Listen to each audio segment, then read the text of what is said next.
বিয়ের পর দিনই আমার পিরিয়ড শুরু হয়। অসহ্য পেটে ব্যথা আর শরীর কাঁপতেছে। সহ্য করতে না পেরে পেট চেপে বসে আছি। যন্ত্রণায় দম বন্ধ হওয়ার মতো অবস্থা। এমন সময় শাশুড়ি দরজায় এসে বলল, বৌমা, লোকজন তোমাকেই দেখতে আসছে আর তুমি ঘুমিয়ে আসো। অনেক কষ্ট করে শাশুড়ি মাকে জবাব দিলাম, ঠিক আছে মা, আপনি বসেন, আমি আসতেছি। শাশুড়ি মা জবাবে বলল, গতকালকে তোমাকে এই বাড়ির বউ করে আনছি, একদিন হতে না হতেই অলসতা শুরু করে দিয়েছ। আমি কিছু না বলে মাথা নিচু করে রইলাম। বিছানা থেকে উঠে দাঁড়ালাম। শাশুড়ি বলল, তাড়াতাড়ি বাহির হও, জায়েনে চাচারা তোমাকে দেখতে আসতেছে। এটা বলে শাশুড়ি মা চলে গেলেন। আমি অনেক কষ্টে পেট চেপে ধরে ড্রয়িং রুমে আসলাম। আমি এসে চাচা শ্বশুরকে সালাম দিলাম। চাচা শ্বশুর সালাম নিলেন এবং বললেন, বৌমার চেহারা বেশ মায়াবী। তখন শাশুড়ি মা বলল, তোমার চাচা শ্বশুরকে পায়ে ধরে সালাম করো। আমি ওনাকে কোনোভাবে বুঝাতে পারতেছি না বা আমার কষ্ট হইতেছে, তারপরও অনেক কষ্টে গিয়ে সালামটা করলাম। আমার শাশুড়ি মা বললেন, বৌমা, তোমার চাচাকে চা খাওয়াবে না? আমি আর কিছু না বললে বললাম, ঠিক আছে মা, এক্ষুনি আনছি। এই বলে রান্নাঘরের দিকে চলে গেলাম। রান্নাঘরে ঢুকে প্রথমে আমি কিছুই খুঁজে পাচ্ছিলাম না। পরে একটা পাতিলে চা বসিয়ে দিলাম। আমার চোখ বেয়ে বেয়ে কান্নার নোনা জল বের হচ্ছে।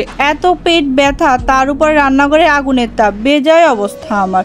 অনেক কষ্টে চা বানিয়ে রান্নাঘর থেকে ড্রয়িং রুমে এক পা দিতে আমি মাথা ঘুরে পড়ে গেলাম। ড্রয়িং রুমে আমার শাশুড়ি বসা, দৌড়ে এসে আমাকে ধরে নিয়ে রুমে আসলেন। কিছুক্ষণ পর আমার জ্ঞান ফিরল। দেখি আমি আমার রুমে খাটে শুয়ে আছি। শাশুড়ি মা মাথায় হাত বুলিয়ে দিচ্ছিলেন। আমি উঠতে চাইলাম। শাশুড়ি মা বলে, পড়ে গেলে কিভাবে? তুমি কি অসুস্থ? তখন আমি সত্যি কথা মনে পিরিয়ডের কথা বলতে ইতস্ত বোধ করতে লাগলাম। মাথা নিচু করে বলি, হ্যাঁ মা, আমি অসুস্থ, পিরিয়ড চলতেছে। রান্নাঘরের গরমে মাথাটা চক্কর দিয়েছিল। শাশুড়ি মা বলল, তো সেটা আগে বললেই তো হয়ে যেত। আমি কাঁপা কাঁপা কণ্ঠে বলি, আসলে মা, লজ্জা লাগতেছিল তাই। শাশুড়ি মা রেগে গিয়ে চর বসিয়ে দিয়ে বললেন, লজ্জা চলে যাবে, পাজি মেয়ে একটা। এই বলে রুম থেকে চলে গেলেন। ওনার কথা শুনে আমি হতভম্ব হয়ে গেলাম। এতদিন জানতাম শাশুড়িরা মায়ের মতো হয়। আমি মাথা ঘুরে পড়ে গেছি জেনেও গায়ে হাত তুলতে পারলেন। মনে মনে শাশুড়ি জাতির প্রতি এক রাশ লাঞ্ছনা ঢেলে দিলাম। কিছুক্ষণ পর ওয়াশরুম থেকে বের হচ্ছিলাম। এমন সময় আমার ননদ স্যানিটারি ন্যাপকিন হাতে ধরিয়ে বলল, আম্মা দিতে বলছে ভাবি। প্যাকেটটা দেখে আমি ভাবনায় পড়ে গেলাম। একটু আগে শাশুড়ি মা থাপ্পড় দিয়ে বড় বড় কথা বলল, আর এখন নিজের মেয়ের হাতে প্যাড পাঠাচ্ছে। তখন আমার ননদ বলে, ভাবি কি চিন্তা করতেছেন? এই সমস্যা তো আমরা সবাই পড়ি, তাই বলে সব কিছু নিজের মধ্যে রাখবা, আমাদের সাথে শেয়ার করবা না? এতে আমাদের কি আছে? লজ্জার কিছু নাই। আজকে থেকে এমনটা আর কখনো করবে না। সুখ দুঃখে যত কথা আছে আমাদের সাথে শেয়ার করে নিবে। আমি মাথা নেড়ে ঠিক আছে বলে সম্মত করলাম। আমি রুমে চলে গেলাম। একটু পর আমার স্বামী জায়েন ফোন করলো। ফোন রিসিভ করতেই ওপাশ থেকে বলল, তোমার কি খেতে ইচ্ছে করতেছে? তখন আমি প্রশ্ন করলাম, হঠাৎ এমন প্রশ্ন?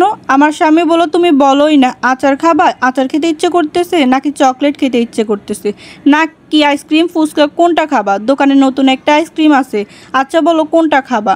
আমি আর কোনো কথা না বলে বললাম, তোমার যেটা ইচ্ছে তুমি ওটাই আনো। উনি আচ্ছা ঠিক আছে বলে ফোনটা রেখে দিলেন।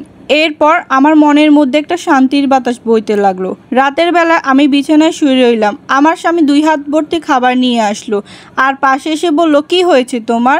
আমি অনেকটা ভাব নিয়ে বললাম, আমার কি হবে? স্বামী বলল, না মানে। হঠাৎ করে মা ফোন করে বলল, বৌমার যা যা খেতে মন চাইতেছে তুই ওকে ফোন করে জিজ্ঞেস কর আর নিয়ে আয়। মেয়েটা আমাদের বাড়িতে সবে মাত্র আসলো, তার উপর অসুস্থ। আমি অবাক হয়ে বলি, সত্যি মা এসব বলছে? আমার স্বামী বলল, হ্যাঁ, আসতে একটু দেরি হয়ে গেছে বলে মা কি যে রাগ।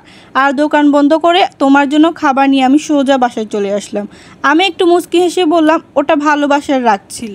আমার স্বামী বলল, কিছুই তো বুঝতেছি না তোমাদের কথায়। আমি বললাম, তুমি এখানে বসো, আমি মায়ের রুম থেকে আসতেছি। তারপর মায়ের ঘরে আসলাম। উনি আনমনা হয়ে টিভিতে সিরিয়াল দেখতেছে। মায়ের পাশে এসে কিছুক্ষণ বসলাম।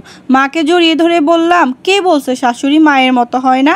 আমার শাশুড়ি বলল, ও মা গো, এত জোরে জড়িয়ে ধরলে যে মরে যাবো তো। তখন আমি মায়ের গালে চুমু দিয়ে বললাম, না ছাড়বো না, সারা জীবন এভাবেই জড়িয়ে রাখবো। অন্য কাউকে তো আর জড়িয়ে ধরিনি, নিজের মাকেই ধরছি, কেন ছাড়বো? হ্যাঁ। শাশুড়ি বলল, আর ঢং করতে হবে না, পৃথিবীতে সব শাশুড়ি খারাপ, আমরা তোমাদের জন্য যতই করি না কেন কোনো নাম নাই। তখন আমি লজ্জায় মাথা নিচু করেই রইলাম।